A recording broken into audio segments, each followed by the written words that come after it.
नमस्ते आप सभी को। आज हम financial inclusion and banking in India में बात करेंगे। एक्चुअली हमको प्रेजेंटेशन बनाने को मिली थी, तो कंटिन्यू करते हैं अगली। सबसे पहले हम समझते हैं फाइनेंशियल इंक्लूजन होता क्या है। Financial inclusion and banking in India have been significant area of focus for the government and financial institution company country. Two important initiatives that have been play a significant role in achieving the Jan and so. Actually में क्या था कि financial inclusion का आप ऐसे समझिए जो बेबुनियाद मतलब बेसिक जो फाइनेंस सुविधा जो आम आदमी को मिलनी चाहिए उसको ना मिलने में असमर्थता है, ये फाइनेंशियल इंक्लूजन हो गया। इसको निकालना, जैसे कि आप जानिए पहले जो बैंक हुआ करते थे वो मतलब कि कई बार 100 किलोमीटर तक एक ही बैंक है।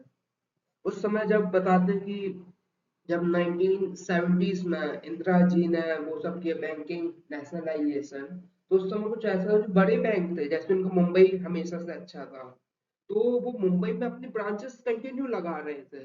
पर लेकिन जो ग्राम मतलब जो गांव थे, जो रूरल एरिया थे, वो वहां जाने नहीं चाहते। क्यों? क्योंकि वहां पर इतना ज्यादा खर्चा है, वहां पर सेटअप बनाओ, सब कुछ बनाओ। लेकिन उसके बाद कुछ ऐसे नियम लाए गए, यदि आपको मुंबई में ब्रांच खोलनी है तो आपको 10 ब्रांच पहले गांव में खोलनी पड़ेंगे, इस टाइप के लाए गए। इसका मकसद क्या था? जो आम आदमी है वो इससे जुड़ा है, उसके घर की तिजोरी में पैसा रखा है, उसके आटे की चक्की बारे आटे में पैसा रखा है, कहीं भी मतलब छुपा के रखा है, वो देश के विकास कुछ काम नहीं करता है। तो इसी को समझने के लिए फाइनेंशियल इंक्लूजन और भी है, जैसे कि जो बेसिक सुविधाएं हैं, जैसे इंश्योरेंस हो गया, बैंकिंग से आवक जावक हो गया, तो इस टाइप की हम सुविधा हर किसी को दें। तो इस उसमें काम किया गया है। इसमें मेन अपन फोकस करेंगे जन धन योजना में और मोबाइल बैंकिंग में। फाइनेंशियल इंक्लूजन समझ आ गई होगी। एक और बार मैं बोल देता हूँ क्या, मतलब जो बेसिक बेबुनियाद सुविधाएं जैसे फाइनेंस की हो गई, लोन हो गया, और बैंक बैंक से लेना देना हो गया, और भी इस टाइप की सुविधाएं वो आम आदमी को आसानी से और कम से कम कीमत में, मतलब मिनिमम कॉस्ट में मिले, फ्री में मिल रहा है। तो सिंपल होता है फाइनेंशियल इंक्लूजन।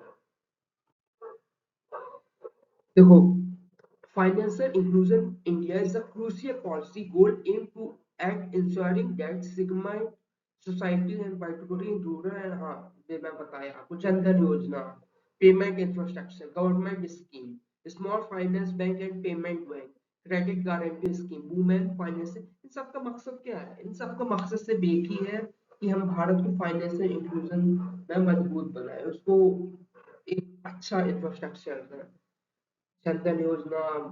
चलो इसमें अपन सब इसमें बात कर लेते हैं। Small finance banking and payment bank आप देखते होंगे, जैसे कि जो इस टाइप के बैंक्स हैं, आईसीआईसीआई बैंक हो गया, एक्सिस बैंक हो गया, जो गांव बाड़ी एरिया है, आपको शायद उनकी ब्रांचेस देखने ना मिला। पहले ही मिलती थी, आज हो सकता है कि मिलने लगे। पर लेकिन जो इस टाइप के बैंक थे, मध्य प्रदेश ग्रामीण बैंक और एसबीआई बैंक, इन सब की आप वो देखेंगे भारत के तहसील गांव गांव तक इनका अपना पहुंच चुके हैं। Credit guarantee scheme of women, देखिए जो जन धन योजना स्कीम है, ये लॉन्च हुई थी 28 अगस्त 2014 under the leadership of PM Modi. Okay, इसको इंग्लिश में कहते हैं, आप मार्क कर लीजिए, इस स्कीम को क्या कहते हैं, prime minister's people's wealth scheme.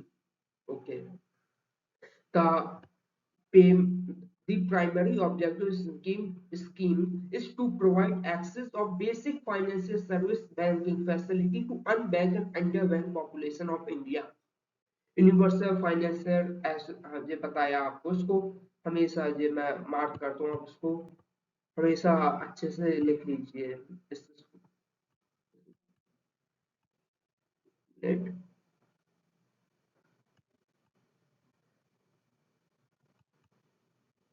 ये है ना, ये ये समझ गए ना?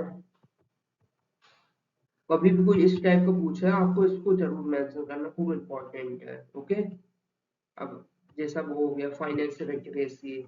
जब लोगों के बैंक अकाउंट बनेंगे, जब उसके बैंक में कुछ पैसा देखेगा, तब वो दिमाग लगाएगा ना, हाँ इस पैसे को मैं इधर निवेश कर सकता हूँ, ऐसा कर सकता हूँ, एफडी बनवा सकता हूँ, स्टॉक खरीद सकता हूँ, प्रधानमंत्री की इंश्योरेंस ले सकता हूँ, और भी इस टाइप की स्कीम अब मालूम ही नहीं है तो क्या करेगा। फिर से हम मोबाइल बैंकिंग को पहले जानते हैं, जैसे कि अपन सबको मालूम है कि 2000 कितना 16 के पहले जो यूपीआई बनाया था, जैसे कि ना के समान था, पर लेकिन इसका जो वर्किंग था वो यूपीए मतलब कि जो 2014 से जब नरेंद्र मोदी जी जिसके प्रधानमंत्री बने थे, इसमें काम चालू हो गया था। यूपीआई इससे साल नहीं हो पा रहा था कि जो पेमेंट करने की डेटा लगता है वो एक्सपेंसिव था। तो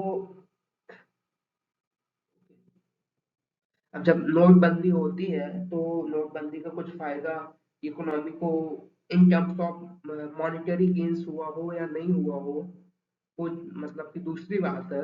पर लेकिन उससे जो डिजिटलाइजेशन ऑफ मनी हुआ है उसको तो मतलब कि प्रशंसा करनी पड़ेगी।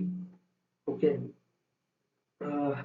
UPI, mobile wallet, mobile based financial service, mobile based financial service में क्या कि एक्चुअली अगर आपको बैंक से कोई पॉलिसी लेनी है या फिर एलआईसी से इंश्योरेंस पॉलिसी लेनी है तो आपको ऑफिस जाना पड़ता है, पर लेकिन आप चाहें तो आप आराम से मोबाइल के थ्रू कोई पॉलिसी ले सकते हैं। Government initiative cashless.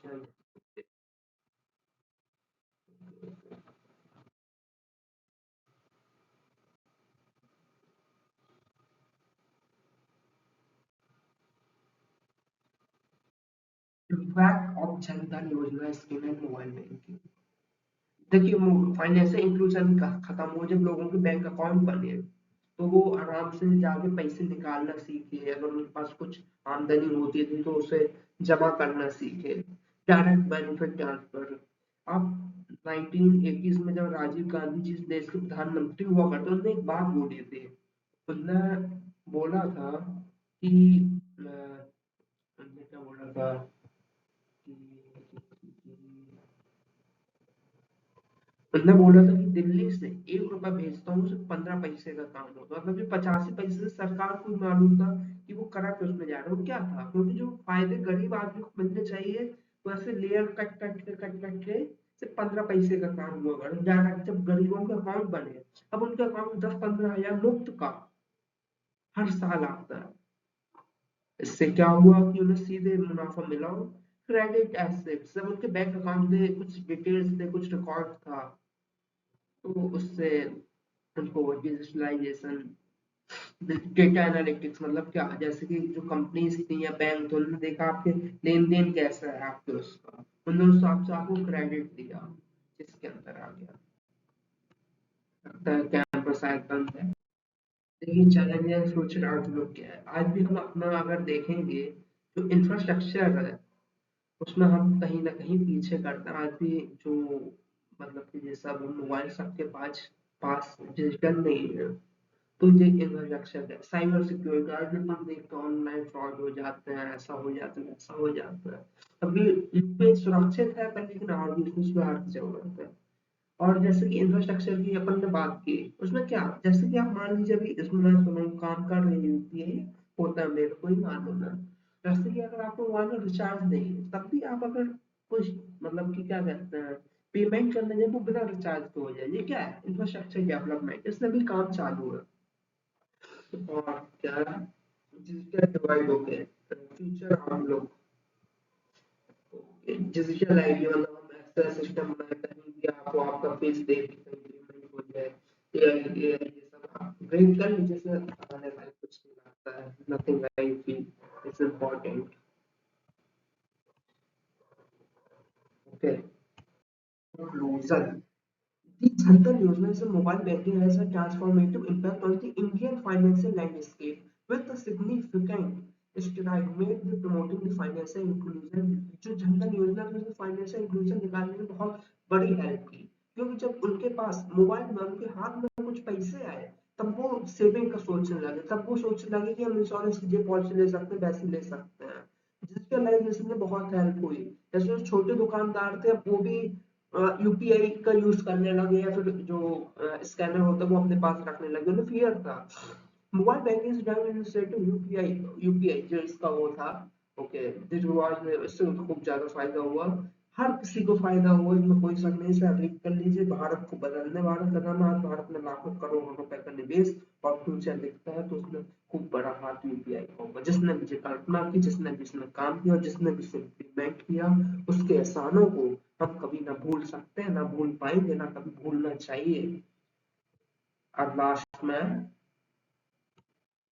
Thank you, इसी के साथ हम आज का ये चैप्टर खत्म करते हैं।